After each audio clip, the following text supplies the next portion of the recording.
반갑습니다. 오대영 라이브 오대영입니다. 올해 국정감사는 김건희 여사 국감이나 다름없습니다.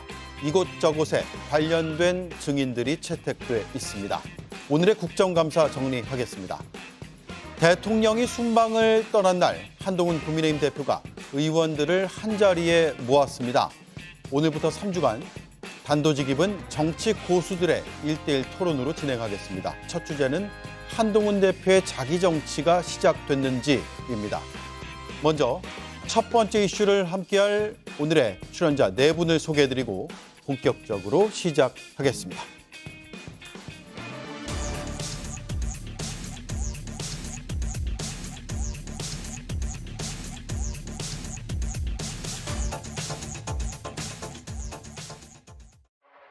김 여사는 마르코스 여사의 소개로 필리핀의 독창적인 작품들을 관람하고 필리핀 국빈 방문에서 김건희 여사는 현지 국립미술관을 다녀왔습니다. 문화예술 교류를 통해 가까워지자면서 필리핀 영부인과 환담도 나눴다고 합니다. 이런 가운데 오늘 시작된 국정감사에서 야당은 예고했던 대로 김건희 여사에 대한 공세를 펼쳤습니다. 김건희 여사가 혈세가 투입된 관저공사를 지인에게 불법으로 몰아줬다는 의혹이 사실이라면 이것은 김건희 국정농단 사건으로 탄핵 사유가 되는 중대한 사건입니다. 김건희 국감은 좀 지나치지 않냐는 여당 반발도 있지만요. 검찰이 도이치모터스 주가 조작 사건에 대해 불기소로 가닥을 잡은 걸로 알려지면서 국정감사에서라도 따져봐야 한다는 목소리에 힘이 실리고 있습니다. 네, 도이치모터스 주가 조작 사건 4년 넘게 수사를 했는데 결론은 무혐의가 될 가능성이 크다는 게 언론에서 지금 전망하고 취재하는 내용들입니다. 납득할 수 있을까요, 서영지 의원님? 국민들이 판단하기에는 전혀 납득할 수 없다고 말하는 게 맞겠죠. 이 검찰에 지금 만약에 김건희 여사의 도이치모터 주가 조작, 최근에 JTBC가 단독 보도들을 여러 번 했죠. 그 내용들만 보더라도요, 명백하게 이거는 방조가 아니라 같이 권오수 도이치모터 주가 조작 회장, 이종호 블랙펄 그 대표, 그다음에 이 말하자면 BP라고 했죠. 블랙펄 패밀리, 네. 블랙펄 패밀리에 대한 어떤 그런 안에 들어가 있어서 같이 계좌를 어떻게 운영할지 아니면 어떻게 주가를 하는지에 대해서 다 논의를 했다고 볼 수 있어요. 예. 근데 어떻게 무혐의가 되죠? 일반인이라면요. 검찰이 이런 기소를 보고 사람들은 엿장수 기소라고 할 수 있을 거예요. 앵커님, 저기 엿장수가 엿을 팔 때 가위질을 몇 번 하는지 아십니까? 6번 하나요? 모르죠. 그건 엿장수 마음대로입니다. 그러니까 결국에는 검찰이 이런 식으로 본인들이 갖고 있는 기소 독점권을 본인 마음대로 한다면 이게 엿장수 검찰 아니겠습니까? 그래서 저는 이런 부분에 있어서 부끄러운 줄을 알고 출장 조사까지 정말 굴욕적으로 권력의 머리를 조아렸다 하더라도 최소한 주가 조작에 대해서 개미들 1,400만의 눈물을 흘리게 했던 이런 주가 조작 보면 아무리 권력자의 배우자라 하더라도 이렇게 해서는 검찰이 문을 닫아야 될 상황일 수도 있다. 네. 저는 그렇게 생각합니다. 물론 불기소로 끝날 것이라는 것은 지금 전망 단계고 아직 확정된 사실은 아니죠. 네. 이준우 의원님. 그런데 그렇다고 치면 검찰도 법리나 논리가 있을 거 아니에요. 그렇죠. 이게 4년 넘게 수사했다고 해서 혐의가 없는데도 불구하고 꼭 기소를 해야 된다. 그러진 않죠. 당연히 1년을 하든 3년을 하든 증거가 있고 처벌할 수 있는 법적 근거가 있으면은 당연히 기소를 하는 겁니다. 그렇다고 해서 4년 끌었다고 해서 없는 죄를 만들어서 무조건 기소를 하는 거, 이것도 당연히 안 되는 거죠. 이 사건은 왜 4년이 됐냐면요. 문재인 정부 때 이성윤 중앙지검장이 반부패 이 수사 2팀을 가지고 약 100명 정도 되는 대규모 수사팀을 꾸려가지고 수사를 했습니다. 그때 100명이 되는 수사팀을 가지고요. 여러 가지 평가가 있었는데 대기업 수사할 때 맞먹는 규모라고 했거든요. 예. 그렇게 해서 철저히 수사를 했었고요. 또 하나 추미애 법무부 장관이 윤석열 당시 검찰총장이죠. 수사 지휘권을 박탈해가지고 개입 못하게 했습니다. 그러고 나서요. 또 박범계 장관이 옵니다. 박범계 장관이 와서는요. 자기의 고등학교 후배를 서울중앙지검 자리에 앉혀가지고 또 수사시킵니다. 이렇게 해서 철저하게 2년 넘게 수사를 했는데도 결과가 안 나오는 거예요. 기소할 수 있는 정황이 충분하지 않다고 결론이 났던 거죠. 그렇지만 만약에 지난 정부에서 수사 종결을 해버리면은 이거는 자기들은 보기에는 다음 정부 때 쓸 수 있는 정치 공세 카드로는 좋은 카드를 버리는 거다. 이런 판단을 한 것 같아요. 그래서 지난 정부 때 기소하지 않으면서 불기소 종결 처리를 하지 않고 다음 정부 넘겨서 다음 정부가 만약에 이것을 불기소 종결 처리한다 그러면은 그때 이걸 가지고 정치를 공세하거나 또는 특검을 하자. 이런 판이 깔려 있었기 때문에 이런 연장선상에서 본다 그러면 이건 충분히 납득할 수 있는 문제가 아닌가 그렇게 생각합니다. 예. 자, 최근 보도로 여러 정황들이 새롭게 알려졌고 오늘 조간신문도 보도한 게 있는데 김 여사가 결혼 후에도 주식 매수를 했다는 2차 추포에 검찰 진술이 있었다. 이거 어떤 의미로 봐야 될까요? 저는 검찰이 이미 기소하지 않을 결심을 굳힌 것 같습니다. 이게 온 국민이 지켜본 디올백 수수 사건 이것도 불기소를 했는데 그거보다는 주가 조작이라는 거는 조금 더 많지 않습니까? 명품백 수수 사건도 온갖 법 기술을 동원해서 불기소를 처리를 했으니 이 명품백 주가 조작 사건도 머지않아 법 기술을 동원해서 그것보다 명품백 수수보다는 훨씬 더 복잡하고 기술이 들어가야 되니까 그럴 것 같습니다. 용산 대통령실에서는 왜 이렇게나 무리수를 두는지 모르겠습니다. 지금 이준호 의원은 아니 그게 종결 처리를 하지 않은 거는 이번 정권 들어와서 정치 공작의 카드로 남겨놓기 위해서였다는 식으로 말씀하시는데 대단히 미래를 미리 내다보는 것 같은 그럼 이 정권 들어오자마자 왜 빨리 종결 처리를 하지 않았을까요? 제가 알기로는 검찰 수뇌부는 이거 빨리 종결 처리를 해라라고 여러 차례 종용을 했는데도 수사팀이 버텼다는 겁니다. 수사팀이요? 예. 그래서 이 건은 이미 여러 차례 드러났습니다. 그리고 결혼 전에 손해만 봤다. 그런데 결혼 후에도 거래한 기록이 있고 그리고 손해본 것마저도 4,700인가요? 나중에 누가 메꿔주지 않습니까? 여러 차례 돈을 돌려서 온갖 거짓말 투성이로 막아봤자 소용없다. 이번에는 불기소할지 몰라도 결국 진실은 드러나게 된다. 이렇게 봅니다. 네. 자, 오늘부터 국정감사 시작이 됐죠. 김 여사 관련 의혹들은 꽤 많아서 상임위 곳곳에서 지금 여러 공방들이 현재도 이어지고 있는데 법사위에서는 도이치 주가 조작 의혹 관련한 질의가 나왔습니다. 잠시 보겠습니다. 여러 판례를 보면 고의나 미필적 인식, 예견만으로도 형법상 방조행위 처벌 가능하다라는 판결 여러 차례 있습니다. 그런데 이 특정인이 이 범행 당시에 나눈 문자와 통화만으로도 충분히 방조 혐의를 검토할 수 있지 않습니까? 그런 부분들을 갖다가 맥락에 따라서 여러 가지 증거를 종합해서 판단할 것 같습니다.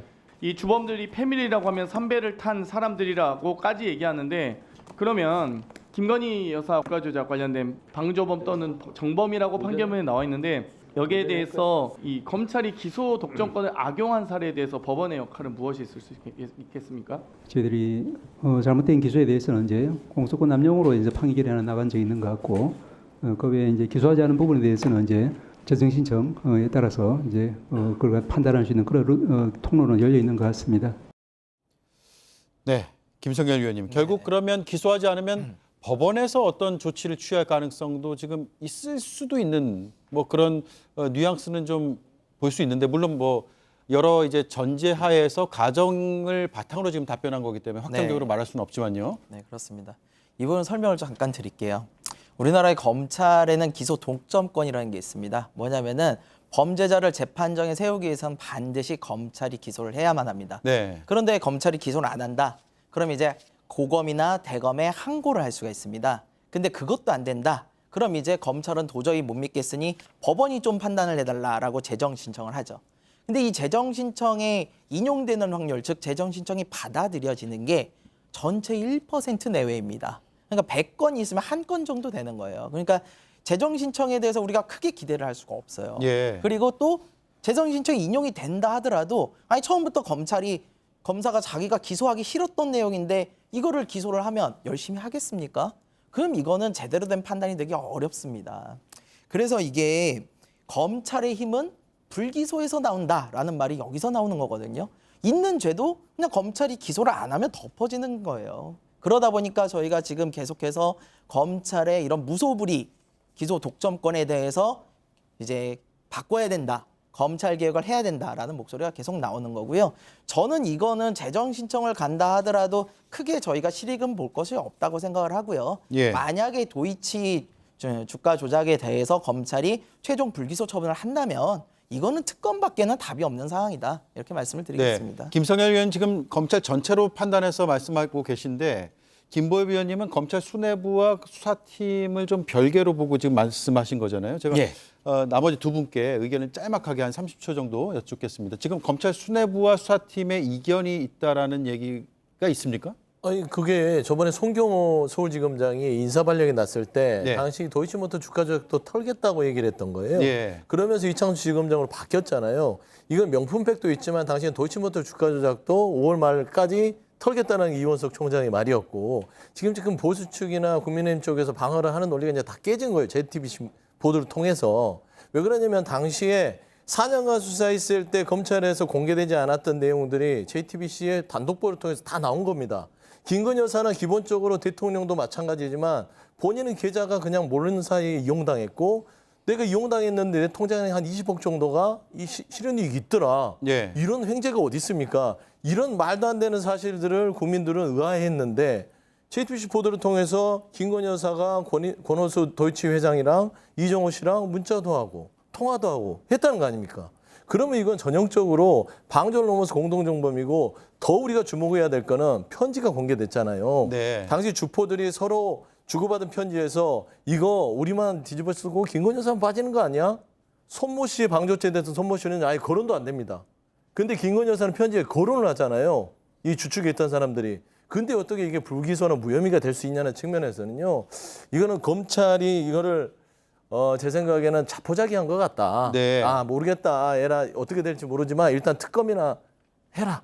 특검으로 다 내 책임을 넘기겠다. 나중에 본인들이 법적 책임을 지는 거는 그때가 생각하자라는 생각이 아니고서는 법적으로 본인들이 오랫동안 배웠던 여러 가지 지식 하에서는 이거를 무혐의나 불기소를 낼 수가 없는 상황이에요. 그래서 저는 불기소 얘기가 검찰에서 나오는 걸 보고 아 이분들이 그냥 뭔가 자포자기 심정으로 지금 뭐 나서는 게 아닌가 좀 그렇게 좀 느꼈습니다. 수사팀은 기소의 의지가 있었을까요? 글쎄요. 수사팀 제가 뭐 수사를 직접 한 거 아니어서 그리고 또 수사 그 관련 수사 기록 이런 걸 제가 같이 본 게 아니어서 뭐 말하기 어렵지만은 제가 알기로는 인지 여부가 굉장히 중요한 핵심이라 하더라고요. 김 여사가 도이치모터사 주가 조작할 때 그걸 일이 알고 있었느냐, 알고 또는 방조했느냐, 알고 공모했느냐 이게 핵심인데 그때 권오수 회장하고 김 여사와 통화 녹취가 한번 공개된 적이 있습니다. 재판장에서. 그때 판사가 뭐라고 결론 내렸냐면 이 두 사람과의 통화 내용 가지고 내릴 수 있는 결론은 권오수가 주가 조작에 관여했다라는 증거 이외에는 아무런 의미가 없다라고 판사가 그렇게 정리를 한번 했습니다. 근데 그거 가지고 계속 권오수와 김 여사가 통화를 했기 때문에 서로 알고 있었던 거 아니냐, 공모하고 있었던 거 아니냐라고 하는 거는 이거 정치적 공세인 거죠. 네. 사법부의 판단은 전혀 그와 다르다는 걸 말씀드립니다. 이준우 의원님께서는요 JTBC 보도를 잘 보셔야 될 것 같아요. 거기까지는 재판부의 판단이고 네. 그 뒤에 지금 단독 보도들을 보면 계좌의 이용 내역부터 구체적으로 서로 간에 말하자면 거의 뭐 한 몸으로 움직였어요. 근데 그 재판부의 판단이 이제는 증거가 나옴으로써 저는 확실해졌다고 보고 검찰이 그동안 조사했던 거를 재판부에 제출 안 했기 때문에 이거는 재판에 맡겨지면 저는 개인적으로는 아주 중죄에 속한다고 봅니다. 그렇죠. 만약에 그게 사실이라면 그 검사가 이러한 JTB의 의혹 제기를 알고도 만약에 기소 안 하잖아요. 그러면 직무유기로 나중에 처벌받습니다. 그건 뭐 시간이 걸린 문제지만 결과가 나올 거라 봅니다. 네. 자, 국감 앞두고 여당은 민생 국감을 외쳤고요. 야당에서는 김 여사 의혹 집중적으로 다루겠다고 선언을 했습니다. 양당 대표의 오늘 발언들을 보면 분위기가 사뭇 다른데 김보엽 의원님, 예. 조국 혁신당에서 가장 주목하는 부분은 어떤 내용입니까? 국민의힘은 민생국감이고 민주당은 끝장국감입니다. 다 네 글자로 맞추고 있는 것 같은데 조국 혁신당은 탄핵국감입니다. 조국 혁신당은 7월 말부터 탄핵추진위원회를 만들어서 윤석열 대통령의 탄핵의 증거를 모으고 법리를 검토를 해왔습니다. 그런데 이제 여러 증거와 증언들을 바탕으로 확인된 의혹들이 있지 않습니까? 예. 이게 구체적으로 어떤 헌법의 조항, 법률 조항을 위반을 했는지 중대한 위법으로 이어질지 검토를 해왔습니다. 그리고 머지않아서 대통령 윤석열 탄핵 소추안을 보실 수 있을 겁니다. 여러 의혹들을 저희는 각 상임위에 배치된 의원들에게 예를 들어서 양평고속도로는 어디, 누구 이렇게 나눠서 검토들을 해왔습니다. 이거를 종합만 하면 탄핵 소추안이 될 정도로 네. 준비는 돼 있고요. 머지않아 보실 겁니다. 용산 대통령실이나 국민의힘은 탄핵 이 두 글자를 들으면 거의 경기를 일으키고 반헌법적, 위헌 이런 표현을 쓰는데 전 정말 이해가 안 갑니다. 국민의힘의 전신정당 한나라당은 노무현 대통령 탄핵 소추안을 냈었거든요. 그때는 왜 그 반헌법적인 행위를 한 겁니까? 그렇지 않습니다. 탄핵은 어떤 경우에 한다. 탄핵은 이런 절차를 통해서 한다. 대통령 공석 시 누가 권한을 대행한다. 이런 절차들이 헌법에 다 기록이 돼 있습니다. 네. 헌법에 따라서 질서 있게 하는 겁니다. 그러니까 탄핵이란 표현 쓰는데 너무 두려워하지 말라. 민주당 쪽에도 조국 대표가 얼마 전에 탄핵할 결심에 동참해달라. 이런 표현을 쓴 적이 있습니다. 네. 그런데 민주당의 생각은 꼭 같지는 않은 거 아니에요, 지금? 탄핵 국감을 하겠다, 끝장 국감을 하겠다, 뭐가 다른 겁니까? 끝장 국감은 이게 이제 윤석열 정부라고 가정하에서 그 윤석열 정부의 실정에 대해서 국감을 하는 게 통상적이잖아요. 근데 끝장 국감은 김건희 여사에 대한 끝장 국감입니다. 예. 그러니까 지금 현 2년 6개월 동안 흘러간 윤석열 정부가 알고 봤더니 김건희 정부였다라는 것이지요. 뭐 정치, 경제, 문화, 사회 모든 국정 전반에 있어서 또 김건희야? 온통 김건희야? 라는 말들이 정말 시중에 팽배하고 있습니다. 그런 차원에서 보면 지금 뭐 자료에도 나오지만 산더미처럼 쌓여 있습니다. 그래서 이 산더미에 쌓인 것을 국민이 위임한 거부권으로 대통령이 뚝을 막아서 보호하고 있지만 국정감사를 통해서 이걸 하나하나 조목조목 파헤쳐서 국민들한테 그 의혹을 풀어줄 것들이 결국에 야당의 책무이기 때문에 네. 윤석열 정부 뭐 처지는 딱하지만 김건희 정부라고 지금 명명하면서 끝장국감을 할 수밖에 없다. 좀 그런 말씀 드리고 싶습니다. 네. 이준우 의원님, 결국 뭐 사실관계가 어떤 것들이 드러나느냐가 상당히 중요할 것 같고요. 국정감사에서. 또 국민 여론은 어떻게 움직일 것인가 이것도 여당 입장에서 상당히 예의주시해야 될 부분 같아요. 네, 그렇습니다. 민주당에서는 끝장 토론, 탄핵 국감, 끝장 국감 이렇게 말씀하시는데요. 저희는 이 사실 국감 자체가 지금 현재 굉장히 기울어진 국감이다. 저희는 이렇게 보고 있습니다. 왜냐하면 증인들 채택부터가요. 굉장히 지금 0대 빵, 뭐 40대 뭐 60 이런 수준이 아닙니다. 네. 0대 빵 수준입니다. 저희가 요청했던 국감 주요 증인들이 있습니다. 예를 들면 문다혜 씨 같은 경우 있지 않습니까? 어머니한테 현금 5천만 원 받은 거, 아버지 인쇄 받은 거, 사위 직원 채용시켜주고 또 그 경제적 이익 본 것들 이런 핵심 증인인데 문다혜 민주당에서 반대해가지고 증인 채택 안 됐습니다. 예. 그래서 서해 공무원 피격 사건 그 피해자 형이 직접 나와서 민주당이 어떻게 자기한테 와서 회의를 했는지 증언하고 하겠다는데도 불구하고 증언 채택이 안 됐습니다. 그리고 추미애 장관 아들 특혜 휴가 탈영 의혹 있지 않습니까? 이거 관련해서도 증인 혜택이 안 됐습니다. 그리고 마지막으로 권순일 대법관 이분이 이재명 대표의 300만 원 선거법 위반 이거에 대해서 무죄 판결을 주도했던 분입니다. 네. 그러고 나서 이분이 화천대유에서 50억 클립에 들었지 않습니까? 이분도 증인 채택이 안 됐습니다. 이런 식으로 100대 빵 굉장히 압도적으로 불리한 상황이지만 그럼에도 불구하고 우리 국민의힘에서는 음모에는 팩트로 선동에는 냉정함으로 저희가 국정감사에서 열심히 이제 충분하게 국민들한테 국감에 이러한 자세를 보여드리겠다 그렇게 말씀드립니다. 네. 개혁신당은 지금 어떤 상황입니까? 지금 뭐 탄핵이다, 끝장이다 여러 이제 상당히 격한 이제 발언들도 나오고 있고 네네. 지금 여당에선 방어에 주력할 텐데요. 네. 저희 같은 경우는 사실 민주당이 이재명 지키기에 나서고 국민의힘이 김건희 지키기에 나설 때 저희는 국민을 지키겠다라는 모토로 정책 국감을 좀 하려고 합니다. 네. 이제 국감이라는 것은 어쨌든 1년의 그 정부의 정책의 결과가 어떻게 나왔는지, 제대로 운영이 되고 있는지, 작년에 우리가 세운 예산들은 잘 집행이 되고 있는지 이런 것들을 다 꼼꼼히 들여다봐야 되는 내용이거든요. 근데 그런 내용은 지금 거의 실종이 됐습니다. 지금 모든 것들이 다 정쟁으로만 흘러가고 있어요. 물론 김건희 여사의 문제도 굉장히 중요합니다만 저희가 청문회도 하고 상임위에서도 얘기를 하지 않습니까? 근데 국감장까지 끌고 들어와서 이렇게 하고 있어요. 또 국민의힘도 오늘 보니까 뭐 보건복지 이런 데서 문다혜 전 문재인 대통령 따님의 음주운전 이야기만 열심히 하고 계시더라고요. 저희는 이런 국감을 할 거면은 국정감사의 실효성에 대해서 다시 생각을 해봐야 되는 게 아닌가. 예. 저희가 정부 정책이 제대로 가고 있는지 요거를 보고 그 제대로 된 방향성을 제시하는 것이 국감의 본연의 모습이다. 개혁신당은 그런 국감을 좀 하고 싶다 말씀을 드리겠습니다. 네. 오늘 오전 조간신문에서 한 칼럼이 게재가 됐는데요. 중앙일보입니다. 한번 보여주시죠. 이하경 칼럼, 기로에 선 윤석열 대통령이란 제목이고요. 대통령실은 김 여사 라인을 신설되는 제2부속실에 몰아넣으려고 한다는 얘기가 돌았다. 그런데 파악해보니 숫자가 너무 많아서 수용이 불가능할 지경이라고 한다. 여권 핵심 인사는 수석들이 있는 자리에서 김 여사가 대통령에게 민망한 언행을 하는 장면을 여러 번 목격했다는 전언도 칼럼에 함께 실었습니다.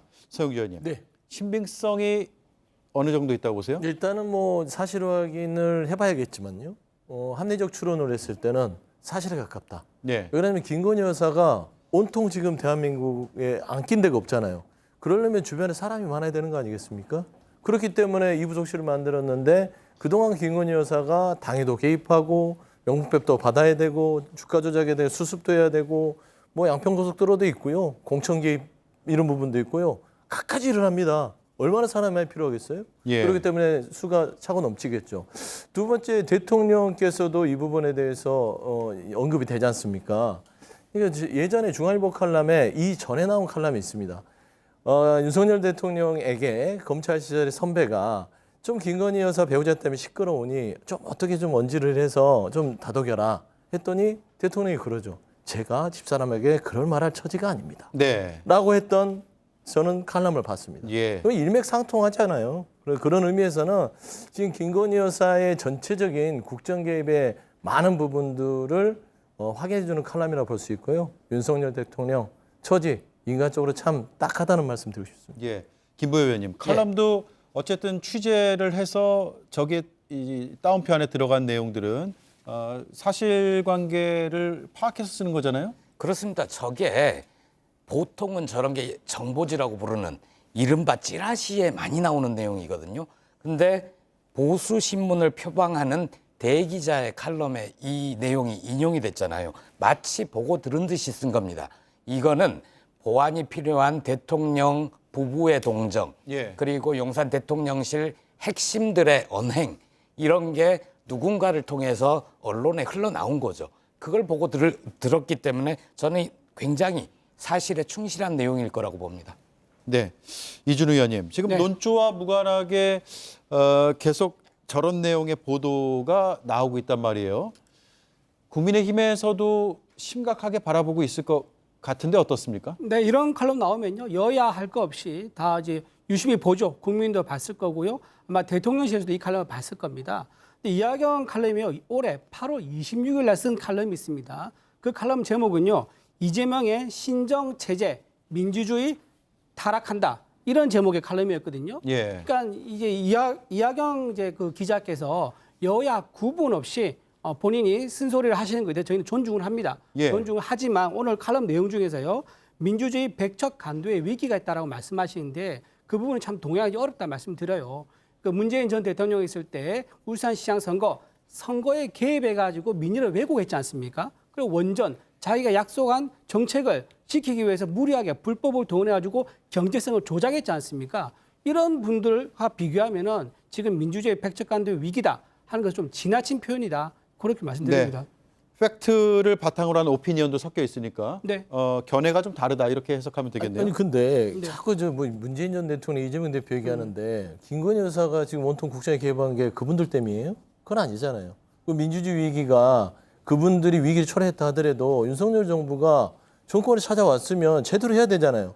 근데 김건희 여사 한 분을 제대로 어떻게 말할 수도 없는 대통령을 뒀어요. 참 딱하잖아요, 처지가.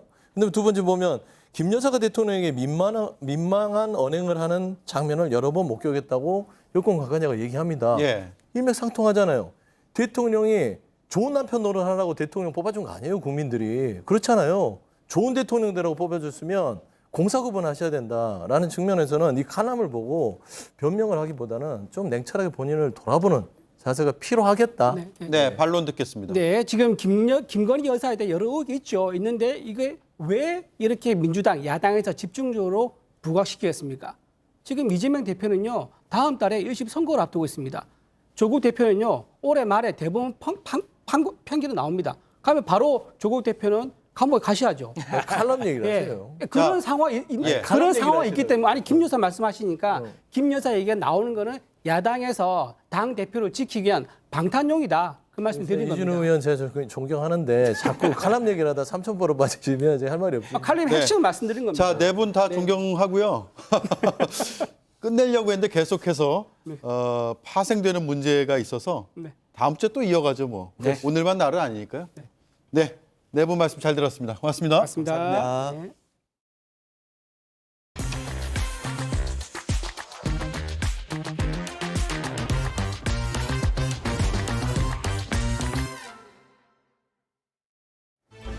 국정감사 첫날 불출석 사유서를 제출했던 이진숙 방송통신위원장이 뒤늦게 출석했습니다. 동행명령장을 발부하겠다고 하자 3시가 넘어 국감장에 나타난 겁니다.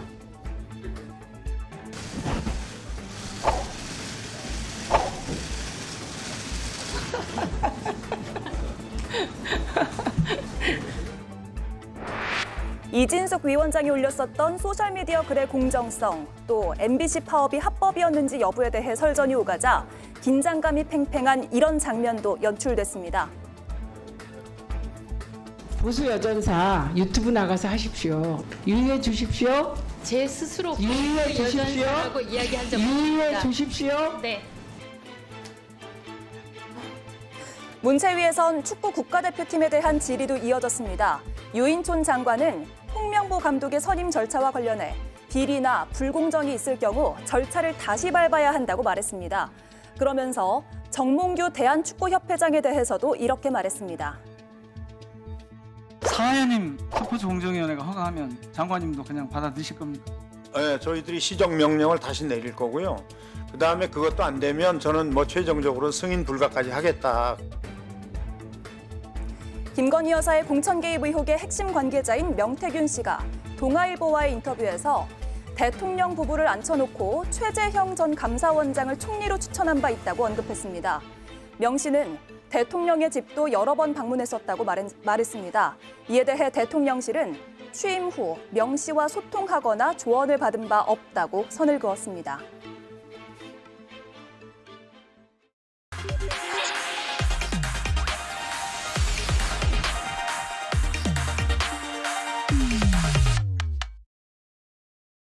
네, 오대영 라이브의 간판 코너 단도직입을 시작하겠습니다. 저희가 국정감사 기간 정치 고수 특집으로 단도직입을 새롭게 꾸려갈 예정입니다. 가장 첨예한 여당 이슈 하나, 야당 이슈 하나 뽑아가지고요. 정치 구단들과 열띤 토론을 해볼 텐데, 자, 오늘 두 분 한 자리에 모시기 어려운 두 분이 나와주셨습니다. 우상호 전 민주당 원내대표, 김성태 전 자유한국당 원내대표 나와주셨습니다. 반갑습니다. 예, 반갑습니다. 예. 두 분은 뭐 국회에서 19대, 예, 20대, 18, 19인가요? 19죠. 19, 20대 때 같이 활동을 하셨죠. 네. 인사를 좀 나누시죠. 이제 경론을 앞두고. 뭐 워낙 잘 알고 요즘 또 자주 봅니다. 자주 봐요. 자주 보세요? 예. 사석에서도요? 아니 이제 가끔 다른 이제 프로그램에서요. 토론 프로그램에서 만나서. 네. 예.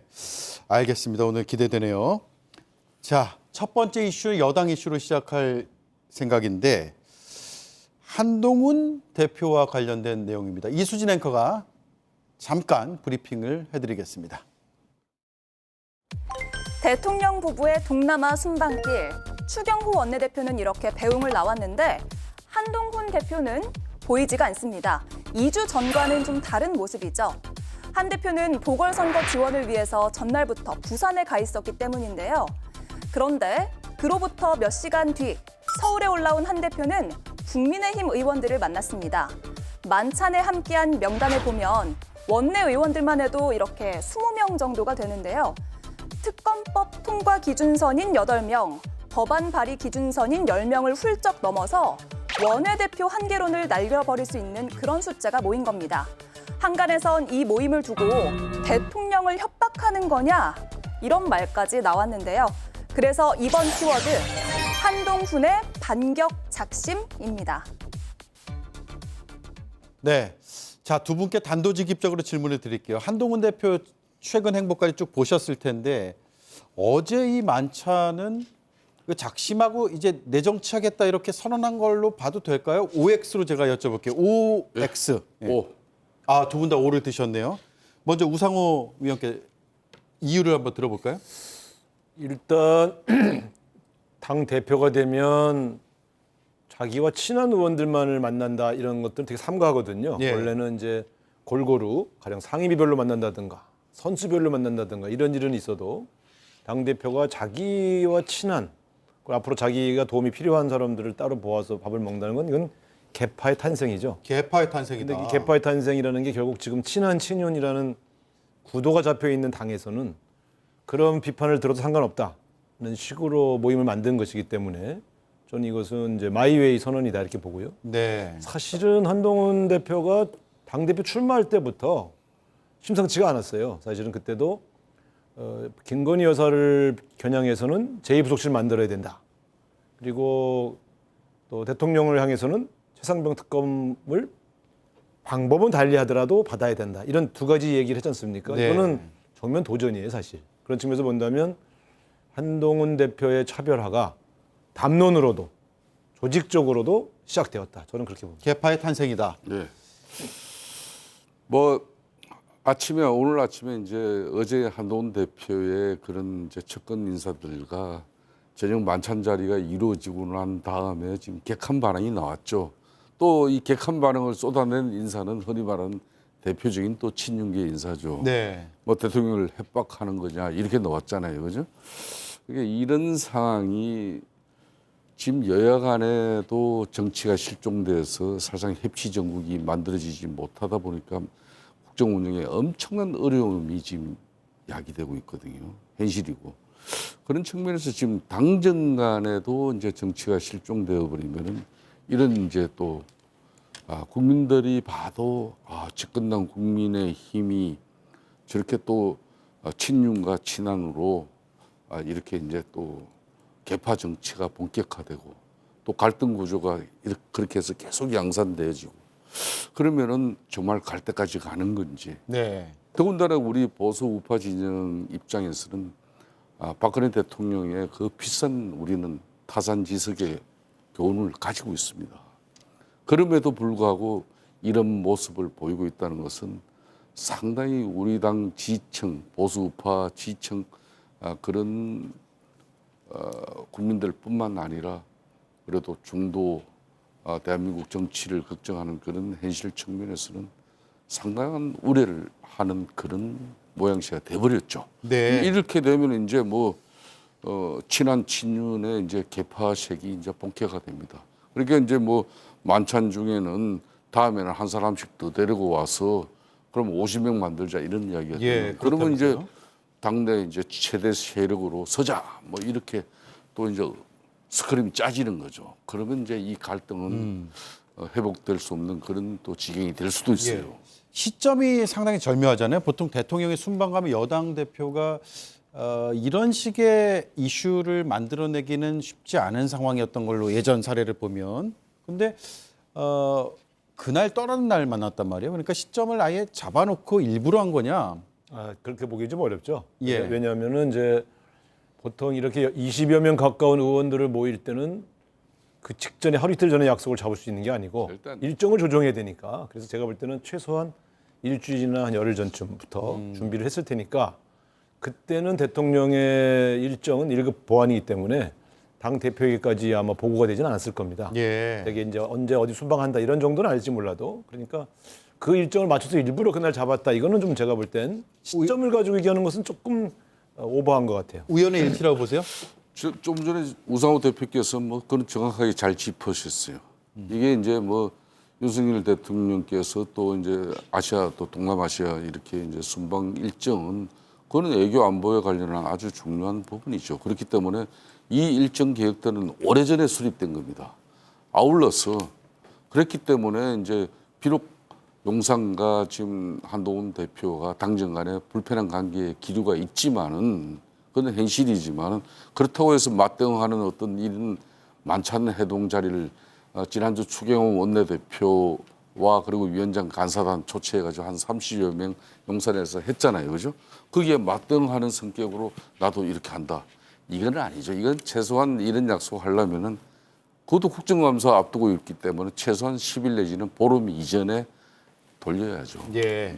자, 그러면 두 분이 의견 일치가 되는 거는 어쨌든 자기만의 색깔을 낸 정치를 하기 위한 어떤 행보를 시작했다라고는 볼 수 있는데 그 시점을 일부러 대통령 순방 날짜로 맞춘 것은 아니다. 그렇게 보면 되겠네요. 예. 자, 두 번째 제가 단도직입 OX 질문 드릴게요. 그러면 이 자리에서 한동훈 대표가 우리 쪽에선 이탈표가 없었다라는 발언을 했고 현역 의원이 한 20명 정도 모인 것으로 지금 보도가 되고 있잖아요. 그러면 이 만찬 이후에 향후에 김건희 특검법의 표결에 어떤 영향이 이 모임을 계기로 변수가 생겼다 아니다. 어떻게 보세요? OX 들어주시죠. 생기지 않았다 생겼다. 생기지 않았다부터 들어볼까요? 지금은 아직은 그 친한계 의원들의 세력 확장을 도모하는 시점이지. 김건희 여사 특검법을 찬성하기 위한 모임으로 그렇게 몰고 가기에는 굉장히 저는 아직 이르다 이렇게 봅니다. 왜냐하면 대통령이 거부권을 행사할 것이 분명한데도 불구하고 친한계 의원들이 별도로 친윤계 의원이나 이쪽과 조율하지 않고 용산과 조율하지 않고 김건희 특검법을 통과시킨다. 이거는 사실상은 결별선언이거든요. 예. 지금은 약간 차별화 단계이고 결별선언이라는 건 뭐냐면 당 깨는 겁니다. 그러니까 예를 들어 저는 여기 한 20여 명 모인 분들이 한 50명까지 확대한 다음에 거기서 김건희 특별법을 일방적으로 용산과 상의하지 않고 의결해버린다. 그러면 그건 사실 결별선언이기 때문에 당이 깨진다. 그래서 아직 그 상황까지 가지 않았다. 이 모임을 그렇게 확대 해석하는 것은 좀 지나친 것 같고 다만 당 대표를 돕고 함께 하려고 하는 의원들이 20명 이상 모인 건 사실 적은 숫자는 아닙니다. 그리고 명단이 다 공개됐는데도 부인하지 않지 않습니까? 네. 제가 볼 때는 확실하게 친한계 세력 결집과 별도의 행동을 하겠다는 선언을 했기 때문에 용산의 반응에 따라서는 어떻게 변화 발전할지 모른다 정도는 제가 말씀드릴 수 있겠습니다. 네. 하지만 바로 김건희 특검법의 표결에 뭐가 그렇게 가지는 않아요. 큰 변수가 될 것 같지는 않다. 예, 이번에 이제 제2계를 통해서 이제 부결된 그 특검 법안을 다시 민주당이 더 강화해서 또 제출할 것은 뻔한 자명한 사실이고 그런 측면에서도 대통령실에서는 당연히 거부권 행사하고 국회에서 제2계를 절차를 분명히 거칠 겁니다. 네. 다만 이제 어제 그 만찬 해동은 지금 일련의 당정 관계가 더 이상 이제 갈등을 양산시켜 나가는 어떤 그런 신호탄으로 이걸 쏘아 올렸다 보기보다는 분명한 저희는 제가 볼 때는 상당히 용산에 대한 압박은 이루어진다. 그러니까 압박을 개만 자리가 그걸 처음부터 기획하고 의도한 자리는 아니었지만은 사람이라는 것은 정치 세력화 저렇게 모여버리면은 세력화되는 것이고 또 내가 또 이렇게 나를 따르는 사람이 있다는 것은 현역 의원 22명이면은 지금 김건희 특검법은 사실상 민주당이 학수고대하지만 8명만 이탈해버리면 저게 가결되잖아요. 네. 그런 측면에서 상당히 중요한 내용이고 앞으로 당정 관계가 이렇게 당 대표가 이렇게 계속 찬밥 신세가 되고 또 당정 관계가 실질적으로 재정립되지 않는다면은 앞으로 여러 가지 이제 한동훈 대표도 경우의 수가 있다는 그런 압박 부분은 일적 부분 나는 작용할 것이다 이렇게 봅니다. 19대 국회 때 이른바 김무성계는 몇 명이었습니까? 그때는 실질적으로 당시 122명이었습니다. 예, 총 의원 수가요. 122명이었지만은 그때 그래도 한 50에서 60명 정도는 됐죠. 네, 그때와 지금을 이렇게 좀 비교해서 보시는 분들이 많아가지고 궁금해져서 여쭤봤습니다. 네. 오늘 참석자 중에 이제 박정훈 지난번 최고위원 출마하셨던 분이 오늘 모 방송을 통해서 어제 만찬 분위기를 자세하게 전달했지 않습니까?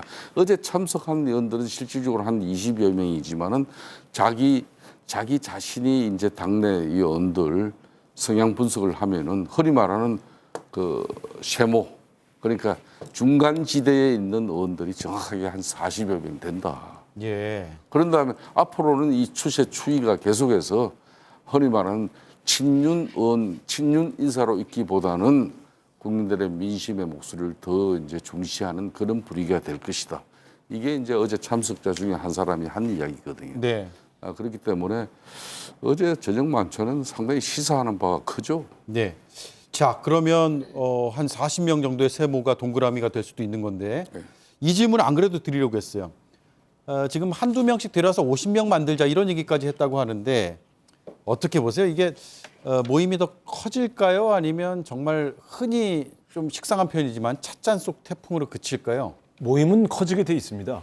왜냐하면 윤석열 대통령의 인기가 아주 많으면 친한계 의원들이 감소되겠죠. 예. 그런데 지금 윤석열 대통령의 인기가 계속 떨어지고 있으면 의원들의 관심은 자연스럽게 다음 대권 후보가 누가 유력하냐. 그래서 그 대권 후보를 중심으로 뭉치게 되어 있는데 현재로서는 한동훈 대표가 현재 대표이기도 하고 또 대선 후보로서도 제일 유력한 분이다 이렇게 판단이 된다면 시간이 갈수록 중립지대에 있는 의원들 중에 조기에 친한계에 합류하자 이런 판단을 해서 움직일 수 있는 의원들이 전 늘어난다고 봅니다. 네. 근데 그게 이제 50명까지 갈 건지 아니면 시차를 두고 한 30명까지 갔다가 유지될 건지 이거는 이제 어떻게 변화할지는 이제 그 20명이 어떻게 활동하는가에 따라 달려 있겠죠. 그런데 제가 볼 때는 제가 개인적으로 아는 이제 그 국민의힘 의원들의 의견을 들어봐도 윤석열 대통령의 지지율이 올라갈 가능성은 없지 않느냐 이런 판단을 보편적으로 하고 있어요. 그러면 그런 판단을 하고 있다 그러면 관망을 하다가 일정 시점에는 친한계 의원들이 확 드러날 가능성이 있죠. 확 늘어날 수 있다. 네. 그 시점이 언젠지는 좀 더 봐야겠지만 여론과 아마 지지율 이런 거에 함께 이제 상호작용을 하겠죠.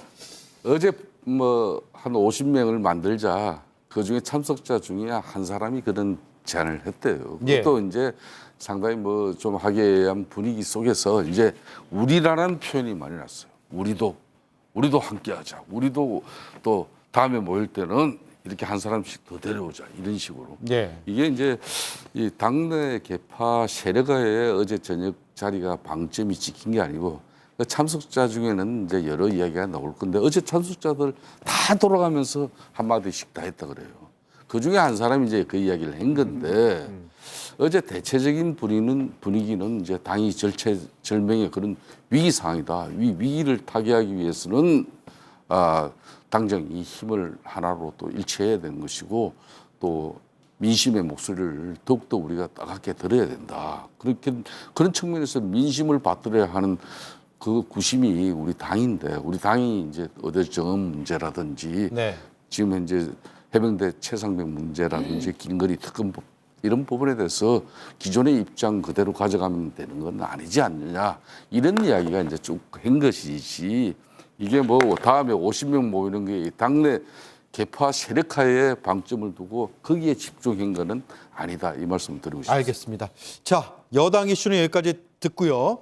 자, 이번에 야당으로 넘어가겠습니다. 이수진 앵커가 핵심 뽑아서 지금 준비 중인데요. 들어보겠습니다. 말해도 안 되면 징치해야 합니다. 징치해도 안 되면 끌어내려야 하는 것 아닙니까, 여러분? 징계해도 안 되면 끌어내려야 한다. 이재명 대표의 이 발언을 두고 국민의힘에선 발끈했습니다. 탄핵에 대한 속내를 드러냈습니다. 이재명 대표가 사법적 심판의 시간이 한 달 앞으로 다가오자 두려운 나머지 자기 고백을 한 것 같습니다. 사실 민주당에선 어제 이 탄핵에 대한 이야기가 아니라 일반론적인 이야기였다고 설명한 바 있는데요. 국민의힘에선 아니다, 이재명 대표의 속내가 드러난 것이다 라고 해석하고 있습니다. 이번 키워드는 이재명의 탄핵 본심입니다. 네, 역시 단도직입적으로 질문을 바로 드릴게요. OX 들어주시죠. 자, 이재명 대표의 말은 그 본심이 탄핵이다 아니다. OX. 탄핵이다. 탄핵이다 아니다. 아, 갈렸네요. 탄핵이다부터 들어볼까요? 예. 제가 왜 이제 탄핵이다는 이 입장을 이제 제가 가지는가 하면요. 이미 민주당 흔히 말하는 좌파 정치 세력은 박근혜 대통령 탄핵을 통해서 이 대통령 탄핵을 좀 아주 힘들게 정말 어렵게 네. 보는 게 아니라 탄핵이라는 이야기 이 자체가 윤석열 대통령 당선되고 난 이후 취임하고 6개월 이후부터 이 이야기가 나왔어요. 흔히 말하는 좌파 민주당 지지 세력들 예. 그중에서는 자 그렇게 해서 오랫동안 또 이걸 준비하는 그런 또 세력들도 있습니다. 분명한 것은 그렇기 때문에 이제 윤석열 대통령이 좀 이제 흔히 말하는 좀 국가 그런 뭐 자유총연맹의 날이라든지 흔히 말하는 보훈단체 행사라든지 이런 때 이제 흔히 말하는 반국가 세력이라는 이야기를 했지 않습니까? 그런 부분들이 바로 이 탄핵이라는 이야기가 여러 형태로 지금 준비되고 있는 걸 대통령도 의식하고 있는 거예요. 네. 그 제가 이제 구체적인 근거를 들면은 지금 이제 이재명 당 지도 체제의 수석 최고위원이 누굽니까? 김민석 최고위원. 김민석 최고위원. 김민석 최고위원이 얼마 전부터 뜬금없이 계엄령을 유포하고 있어요. 계엄령이라는 것은 우리나라 정치 현대사에 보면은 독재자들이 주로 행사한 그런 이미지가 보편화되어 있단 말이에요. 그러니까 윤석열 대통령은 독재자다. 그렇기 때문에 탄핵해야 된다. 탄핵의 사유는 이러이러한 내용이다. 이렇게 이제 만들어가기 위한 그런 여러 가지 단계를 지금 밟아가는 거예요. 또 얼마 전에는 지난주 금요일이죠. 민주당의 강덕구 의원이 탄핵 기금 마련을 위한 탄핵의 밤. 네. 탄핵의 밤 행사를 그 딴 데도 아닌 국회의원회관 대강당에서 대회실에서 그 행사를 대관해주는. 대관해줄 땐 보통 어떤 성격의 그럼요. 행사지를 파악하고 해주는 건가요? 그 행사 장소는 주로 토론회라든지 문화 행사라든지 그런 큰 규모, 좌석도 500석이나 되는 네. 그런 큰 자리예요. 그런 탄핵 기금 마련을 위한 탄핵의 밤 행사에 강덕구 의원도 이거 대표적인 친명 인사입니다. 그런 걸 본다 그러면은 이제 이재명 대표가 이번 10월 16일 보궐선거를 통해서 뭐 지원 유세 중에 저런 발언이 나왔다 그래도 네. 말해도 안 되면 징치라는 게 징계 뭐 이렇게 끌어내리는 전 단계 아닙니까? 징치해도 안 되면은 끌어내려야 한다는 것은 이건 탄핵이에요. 대통령 임기 5년인데 5년 중에 끌어내려야 된다는 건 탄핵밖에 더 있습니까? 예.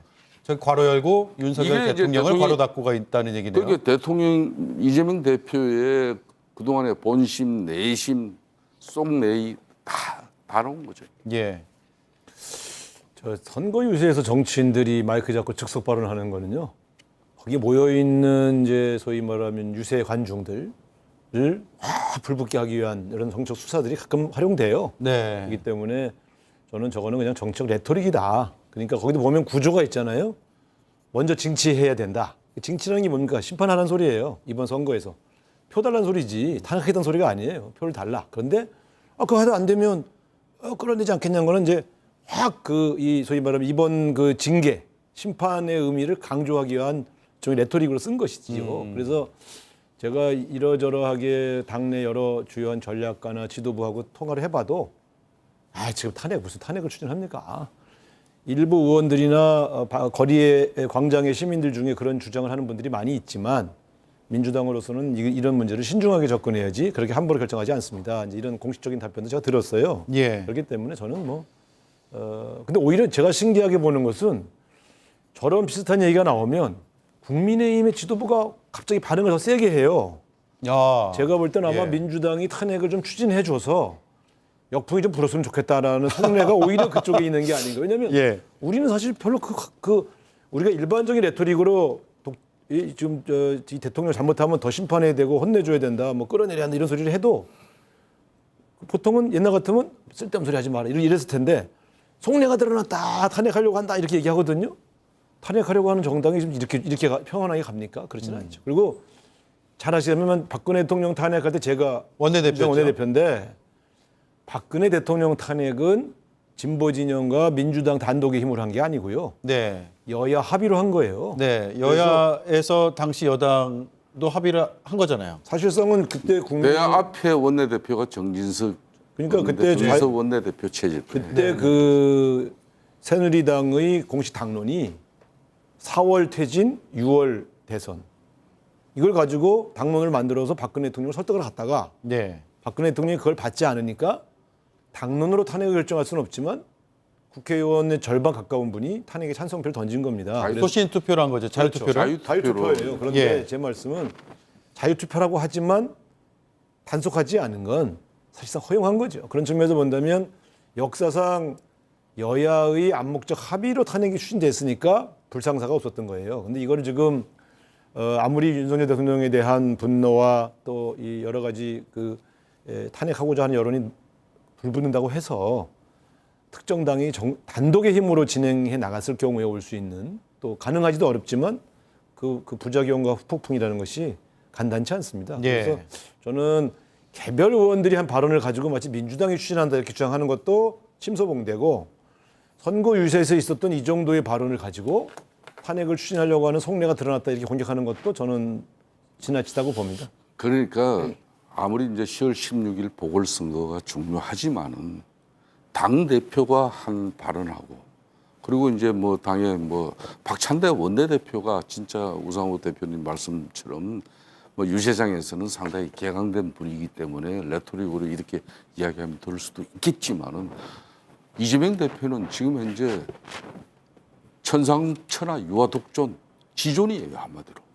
국회 거의 막 180석 가까운 어서 여의도 대통령이라고 일컬어지는 사람이.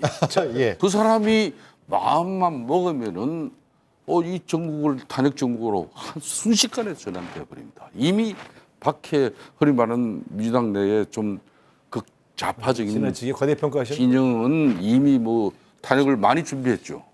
저는 그런 측면에서 이번에 이재명 대표가 저 한 발언은 작심한 발언이에요. 작심이다 아니다. 선거상에서 레토릭이고 유세 중에서 나올 수 있는 얘기다. 대선 때 제가 총괄 선대본부장을 했는데요. 그때도 유세장에 가서 사람들이 이렇게 많이 모이면 사람들을 이렇게 좀 확 불붙이고 싶어서 가끔 오버하는 발언을 하고 그러셨어요. 그럼 내가 그러고 나서 내가 본부장으로서 오늘 그 발언은 좀 과했다 그러면 거기 그 관중들이 몇천 명이 계시니까 좀 힘을 드리고 싶어서 조금 발언을 세게 했다. 이런 얘기를 가끔 하거든요. 그래서 저는 이것도 아마 그런 일환으로 이렇게 이야기한 것이다 이렇게 보시면 될 것 같습니다. 네.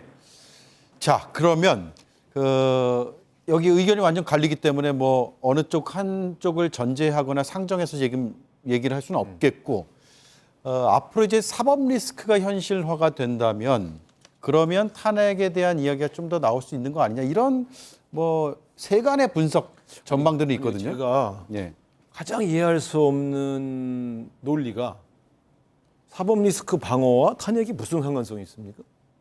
사법 리스크라는 건 지금 현재 재판을 받고 있지 않습니까?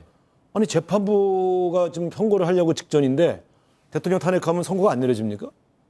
무슨 앞뒤가 안 맞는 얘기들을 이렇게 하는지 잘 모르겠어요. 그래서 아니 좀 사법부가 정치 상황을 보다가 대통령 탄핵할 것 같으면 무죄 주고 대통령이 탄핵 안 될 것 같으면 유죄 주고 그러는 게 아니잖아요. 오 대표님 그렇게 풀어나가면 안 되죠. 아니 이거는 사법 리스크라는 이재명 대표가 만일 11일 달에 11월 15일 날 1심 그러니까 선거법 위반 혐의가 만일 유죄가 되어버리고 또 10일 후에는 뭐가 됩니까? 위정교사 이 사실이 또 만일 유죄가 되어버리고 제 말씀 들어보세요. 그럼 오래 가지 않아서 쉽게 말하면 이재명 대표는 어떻게 하든 다음 대선에 출마가 안 되는데 그러려면은 지금 이제 대법까지 끌고 가기 전에 윤석열 대통령을 끌어내리고 탄핵이 이루어져야 대법까지 최종 상고심까지 가기 전에 결정을 할 수 있는 거예요. 국회에서 탄핵을 결정하면 그래서 탄핵하자는 거 아니에요? 제 말씀 들어보세요. 과거 노무현 대통령이 국회에서는 의석수에 밀려서 탄핵이 됐지만 헌법재판소에서 기각이 되지 않습니까? 그러니까 탄핵의 정당한 사유와 그다음에 법적 요건이 충족되어야 되고 그다음에 국민의힘 의원들이 다수가 이쪽으로 이탈해 줘야 되잖아요. 그런 상황이 지금 이재명 대표의 사법 리스크하고 무슨 상관이 있다는 얘기예요. 예를 들면 이재명 대표의 사법 리스크가 방어하려면 국민의힘 의원들이 한 20명이 이 도와주기 위해서 탄핵에 참여한다는 소리입니까? 아니 그래서 국민의힘 의원들이 참여해줘야 탄핵이 이루어지잖아요. 그러니까 저는 이게 무슨 논리적으로 사법 리스크는 사법 리스크고 탄핵은 탄핵이지 이걸 왜 연결시켜서 얘기하냐. 그래서 우상호 대표님 입장에서는 방송에서는 지금 이 논리를 펴는 건데 현실은 지금 민주당 입장에서 국민의힘 8표만 이탈이 이루어지면 탄핵이 된다. 그렇기 때문에 우리 내부를 자중질환을 만들기 위한 엄청난 지금 공작이 들어오고 있죠. 그러면 야당에서는 탄핵안을 낼 거라고 보세요? 어느 시점에? 어느 시점 되면 지금 왜 해병대 최상병 문제나 도이치모터스 주가 조작 사건 김건희 여사 지금 특검을 끊임없이 가져가겠습니다. 이게 이런 사안들은 분명히 정치적인 사안인데 지금 한국은 정치가 정책을 덮고 있습니다. 그렇기 때문에 또 뭐 집권당인 국민의힘도 정치가 정책을 덮는 이 상황을 극복하지 못했기 때문에 지난번 총선에서도 실패하고 지금 대통령의 국정 운영도 여전히 힘든 상황이거든요. 예. 이걸 극복하려면은 정치를 털어내야 되는데 자, 절대 민주당이 털어주지 않죠. 그러면 이렇게 질문을 제가 한번 드려볼게요. 국정감사나 아니면 뭐 언론의 취재 활동이라든가 이런 것들을 통해서 아주 새로운 의혹들이 굉장히 강도 높게 제기가 됐고 그 진상 규명이 상당 부분이 된 상황이라고 한다면 그때는 좀 상황이 달라질 수도 있는 건가요? 물론 다 이제 전제와 가정입니다. 전제와 가정이 너무 커요. 그러니까 예를 들면 박근혜 대통령 탄핵 시기에는 국정감사에서 굉장히 다양한 그리고 되게 충격적인 사실들이 많이 밝혀졌고 네. 국정감사에서 주장했던 내용이 일부 증거물로 확인되었던 특히 그 당시 JTBC가 보도했던 태블릿 PC의 증거물이 워낙 많이 들어가 있었고요. 그래서 진행되었던 특검에서 국정조사와 특검에서 충격적인 사실들이 확실한 증거와 함께 범죄 사실들이 다 입증이 됐어요. 네. 그러다 보니까 이제는 차고 넘치는 증거 때문에 국정농단과 이 대통령이 정상적으로 국정 운영을 할 수 없다고는 증거물들이 나왔기 때문에 탄핵이 된 겁니다. 지금은 아직 그 초입 단계에서 결정적인 그러한 불법적 사실이 차고 넘칠 정도로 박근혜 대통령 이게 적용됐던 그렇게 나와 있다 보기에는 저는 아직은 좀 이르다 이렇게 보는 편이에요. 네. 그러니까 이제 민주당 입장에서는 사실상 공수처 수사는 계속 진행되고 있고 또 검찰 수사도 아울러서 같이 병행해서 이루어지고 있는데도 불구하고 그 검찰 수사 결과는 또 진행 사항은 믿지를 못하는 거예요. 그러니까 오로지 특검에서 이런 실실. 그래서 이제 그럴 수도 있죠. 근데 제가 드리는 말씀은 탄핵이라는 주제로 다시 돌아가면 지금은 탄핵을 추진할 수 있는 여러 재반 여건이 조성이 안 돼 있다. 그렇기 때문에 지금 탄핵을 추진할 수 있는 초기 단계에 무슨 기획이 있거나 전략적으로 좀 준비된 이게 아니다. 네. 우상호 대표는 제가 이쪽은 전문가. 아니 우상호 대표께서는 저렇게 말씀하시는데 아까 말씀드린 지금 여의도 황제 대통령 이재명 민주당 대표가 윤석열 대통령을 끌어내려야 한다는 저런 이야기가 안 나와야 되는데 왜 나옵니까? 그러니까. 이재명 대표의 가장 측근 의원들하고도 제가 다 통화해봤어요. 네. 혹시 뭐 이재명 대표 이번에 뭐 준비하고 있냐? 대표님이 이재명 대표 그럼 실수한 거네 이번에, 그죠? 아니 저거는 유세용 발언이라니까. 유세용 발언이지만 할 말 있고 안 할 말이 있잖아요. 옛날에 저 새누리당 의원, 국민의힘 의원들이 문재인 대통령 끌어내리자는 발언한 사람들이요 5명도 넘어요. 한두 명인 줄 알아요. 끌어내리자는. 그 대신 총선 때요? 아니. 매일 그래서 매일. 매일이요. 네, 그래서 저는 그런 뉴스는. 근데 우리 당은 거기에 대응을 안 했어요. 예. 저건 뭐 개인이 그냥 하는 선거 중에 또 나올 수도 있는 보수 것이고. 지지층에게 칭찬받으려고 본인이 개인적으로 하는 얘기겠지 하고 대응을 안 했는데 신기하게 이번 지도부는 추경호 대표가 특히 예민하게 자꾸 반응을 하셔. 그래서 뭐 저기까지 반응할 얘기인가? 그러니까 선거 때 선거 유세에서 나오는 일반 평의원이 이런 이야기 했다 그러면은 막 대충 넘기죠. 그렇지만은 이재명 대표는 달라요. 이재명 대표의 한마디는 지금 민주당에서는 법이 되고 있지 않습니까? 알겠습니다. 자, 탄핵을 추진해 주기를 너무 바라는 것 같아요. 네. 자, 첫 번째 이슈는 거의 의견이 비슷했는데 두 번째 이슈는 완전 다른 의견으로 끝이 났습니다. 시청자들께서 잘 판단해 주실 것 같고요. 두 분 다음 주에 또 뵙겠습니다. 오늘 2016년의 원내대표, 2017년의 원내대표 두 분을 모셔놓고 이 고견을 잘 들었습니다. 고맙습니다. 네, 감사합니다. 네.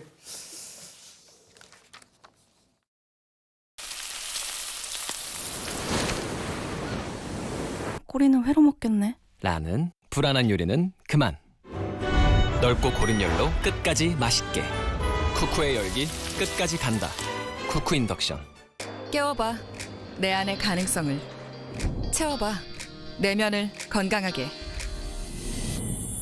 피부 속부터 채워 안에서 시작되는 변화. I'm ready. 레디어스. Merge Aesthetics. 얼음 정수기의 기준을 높이다. 아이스트리 플리. 스톤 텍스처 디자인으로 공간을 빛내고 아로 멤브레인 정수로 깨끗함을 더하니까 얼음 정수기는 역시 청운아이스 아이스트리 플리. 세상에서 제일 가벼운 공기를 옷처럼 입을 순 없을까? 서모락 슬림다운 에어로겔로 가볍게 따뜻해지다. 가볍잖아. 근데 따뜻. 아니다. 군 복무 중 휴가를 나왔다가 음주 촬영에 치여 세상을 떠난 윤창호 씨. 친구들은 윤창호법을 청원했고 이를 계기로 처벌은 한층 강화됐습니다. 그럼에도 비극은 계속됐습니다. 새벽 치킨 배달을 나간 50대 가장이 대낮 길에서 햄버거 사러 간 엄마를 기다리던 6살 아이가 만취 차량 때문에 우리 곁을 떠났습니다. 음주운전이 다시 화두입니다. 해야 할 일은 명백합니다. 첫째, 신속한 수사. 둘째, 그에 합당한 처벌. 이를 계기로 법의 공명정대함을 확인할 수 있었으면 좋겠습니다. 그리고 이 사건뿐 아니라 그 누구라도 법 앞에선 공평하다는 점도 확인할 계기가 됐으면 좋겠습니다. 앵커 한마디였습니다. 네, 오대영 라이브 마치겠습니다. 내일도 5시 30분에 찾아뵙겠습니다. 고맙습니다.